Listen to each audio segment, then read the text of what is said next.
There was a weightlifting team named the York Barbell Team. They had a lot of outstanding lifters, and they're mostly known because collectively as a team, they were the last ones to win and be successful in the Olympics, competing in Olympic weightlifting. Not since those days of the York Barbell, York Barbell Club, has American weightlifting been as successful since then. So a lot of people just, you look at me, you look at me and you say, well, this guy, and this, he does the budget, there's a little bit of this, a little bit of that. Allow me to give you an accurate picture of how you can understand why I can make certain statements. First, I started Olympic lifting when I was 11. I bought many Strength and Health magazines, which were printed by the York Barbell Club from a gentleman who owned a company named Bob Hoffman. Okay, Bob Hoffman. You have to understand, Bob Hoffman was the pioneer of American weightlifting in the United States, the United States. The company was based in York, Pennsylvania. I read magazines because they motivated me. Okay, but the magazines wouldn't tell you anything outside the normal discussion of weightlifting. Of course they wouldn't. But there was one fact that stood out like a sore thumb, and that's that the Americans had to desperately win an Olympic gold medal in weightlifting. Hey, how are you?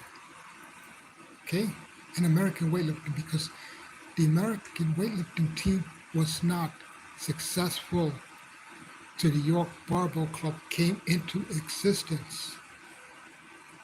You have to understand that. You have to understand that the dominating force in the Olympic weightlifting in the 40s was the Soviet team and the European teams, Soviet countries, all the European teams, okay? Particularly the Soviet Union, and of course you have Poland, which were strong forces in Olympic weightlifting in the Olympics, that competed in the Olympics. There was a lot of pressure on the Americans to produce a successful Olympic weightlifting team. So how did they catapult? Catapult, the word catapult, you just use the brain matter and think. How did they catapult themselves into a successful weightlifting team? Let's look at the timeline. Hey, how you doing? Let's look at the timeline. Leopold Sukik, carrots, yes. So here the thing is, Leopold Susik or Susik, I may be getting the last name wrong, but the first name was Leopold. In the 40s, invented some technology to help athletes. I'm not going to get into specifics. Okay. Coincidentally,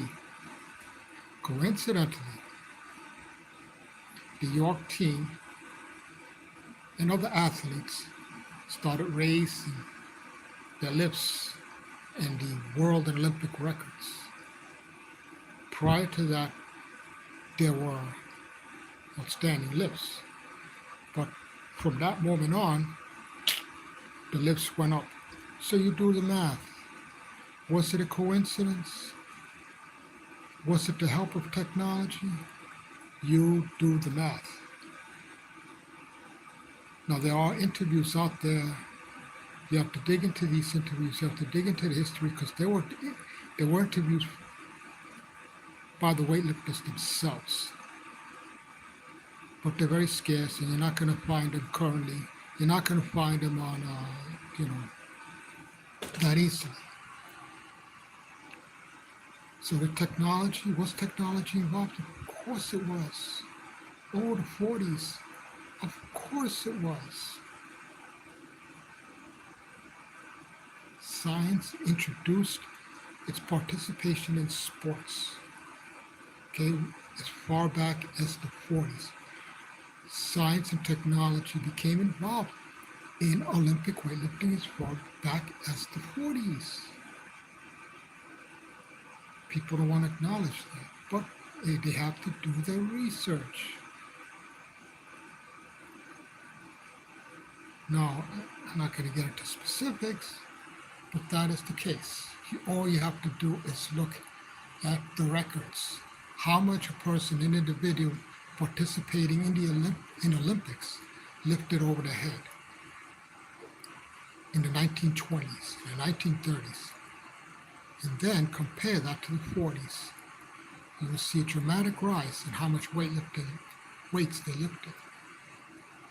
You'll also see a dramatic rise in the dominance of the European athletes. Oh, how could that happen? Divine inspiration? That had a lot to do with it, but so did technology. You have to understand that. Healthy eating was a large part of it. Healthy eating has always been a large part of the success in Olympic athletes. Carrots is a very healthy food, very healthy. The antioxidants are very valuable, along with the vitamin A.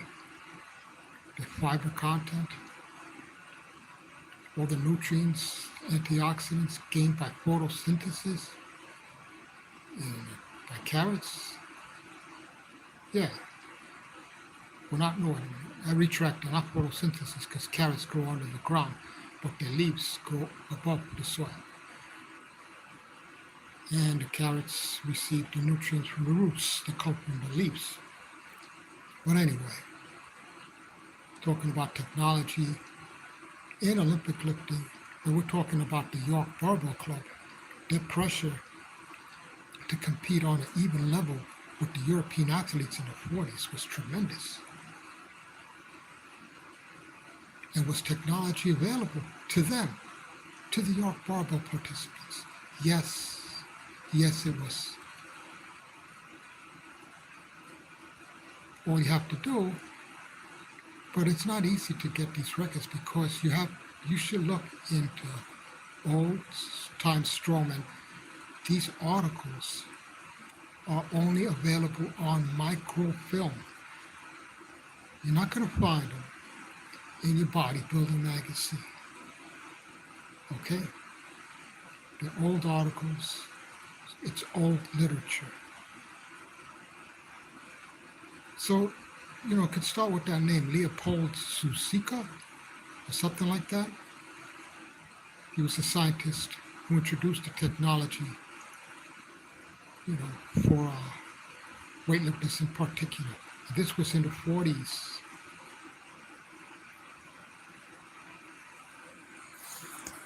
So ask yourselves, like I said, so let's go back into weightlifting. The dominance of the European athletes. But while we're talking about dominance, I have to mention a man named Paul Anderson, who stunned the European athletes. He went to the Soviet Union and lifted over 400 pounds over his head, like he was lifting a broomstick over his head. Paul Anderson it's never going to be anyone like Paul Anderson in strength sports. You could just forget about comparing anyone to him. You can just forget about attempting to compare, attempting to try to understand, because his natural talent was beyond what anyone could imagine back then and now or forever. Okay. You have to understand Olympic weightlifting takes a lot of technique, but you also have to understand that the equipment back then, the bars had different weight distribution. Bars back then had knurling, yes, but many started out, the Olympic weightlifting bars started out with no knurling, smooth bars. How do I know this? I used to train with the York Olympic barbells. Hello, at 13 in the 70s. You're talking to snap out of it. You're looking at someone with a lot of depth and experience in the sport of weightlifting. I just don't flex my muscles. I also have a lot of experience up here. So, an Olympic barbell without any knurling, it's very smooth. It's extremely hard to lift, especially when your hands are sweating. Again, the weight distribution was much different for an Olympic barbell now. Back then, they used to use just iron or plates. It's like the bar was around 7 feet long. Now, the iron plates were thick and wide, so the weight distribution was different than today. If you see these thin weights with part of it made with rubber so it doesn't so it can bounce and it could absorb the impact. They didn't have those back then. It was purely iron. Many of the weightlifting platforms back then were just wood, which meant you couldn't just drop the weights on the floor. When Paul Anderson lifted, or back in the 40s, when weightlifters lifted, they weren't allowed to just drop the weight from above their head. They had to set it down, the chest, to the floor without letting it go.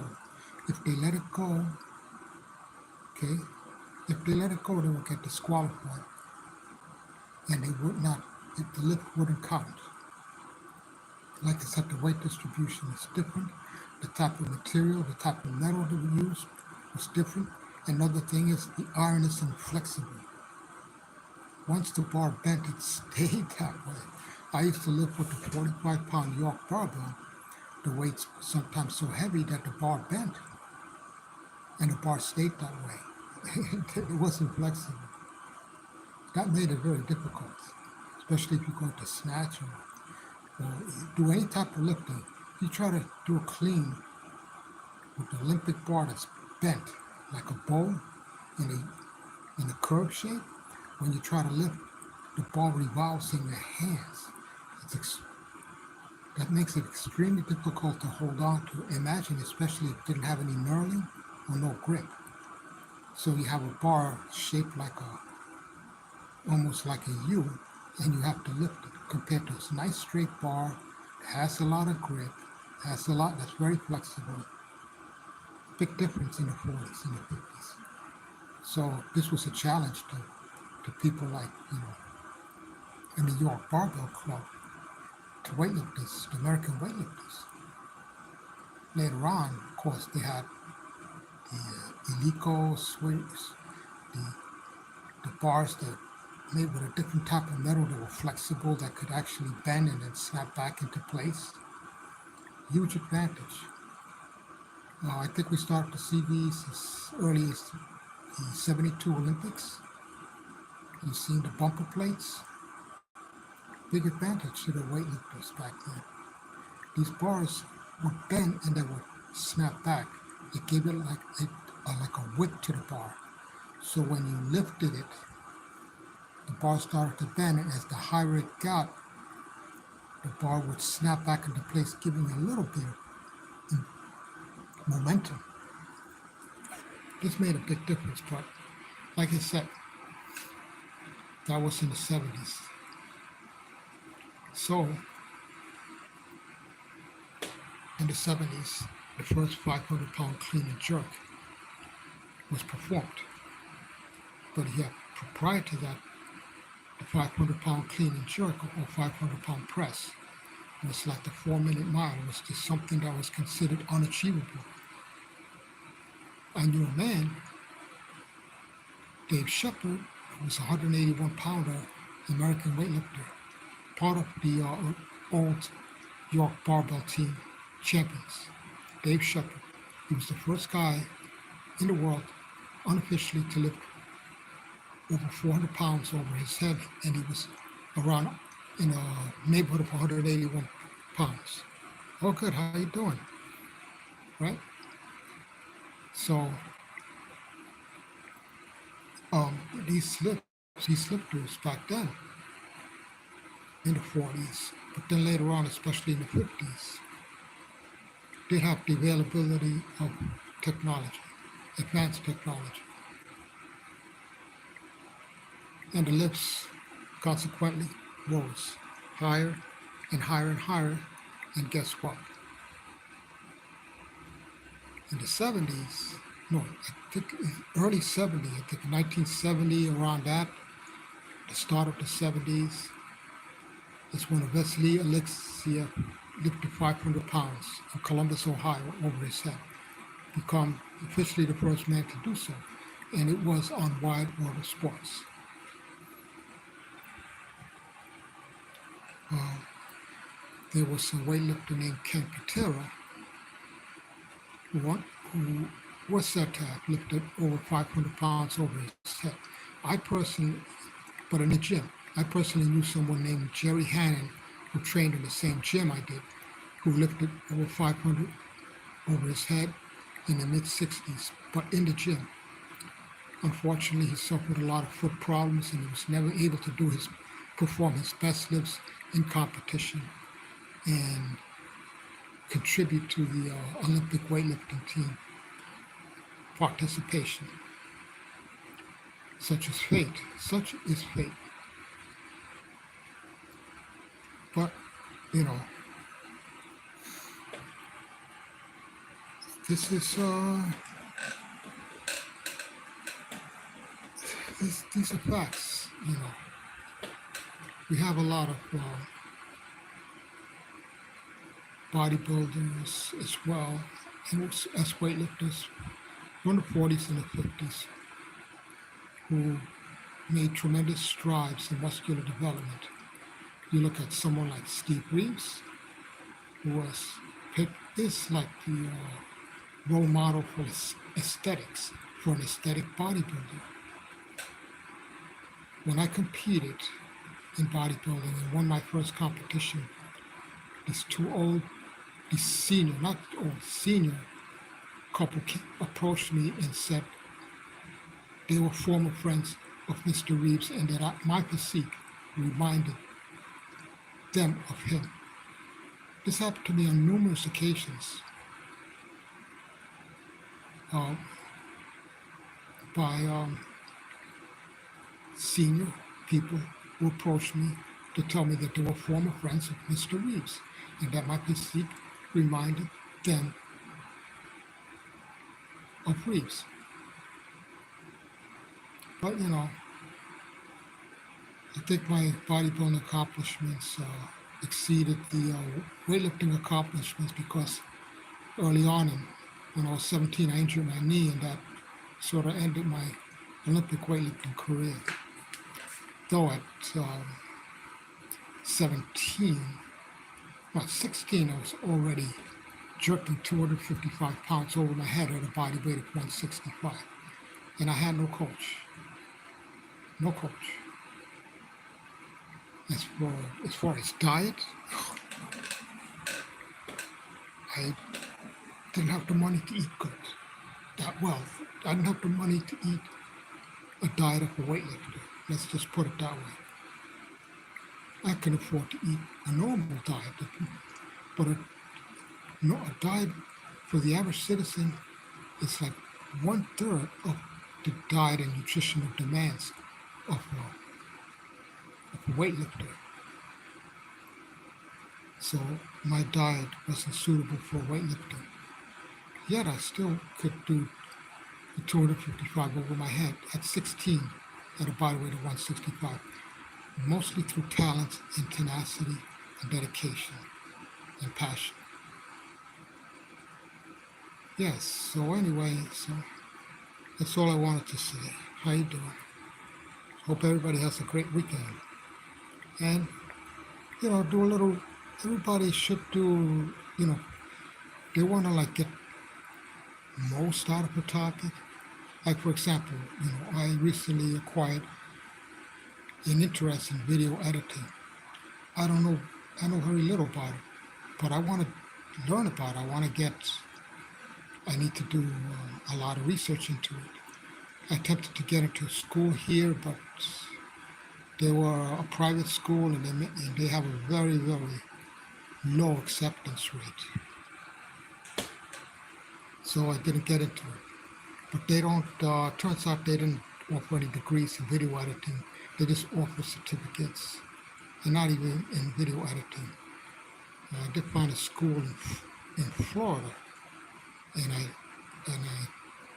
I did participate in a webinar, which I learned quite a bit from, because you're able to message the students there back and forth and ask questions.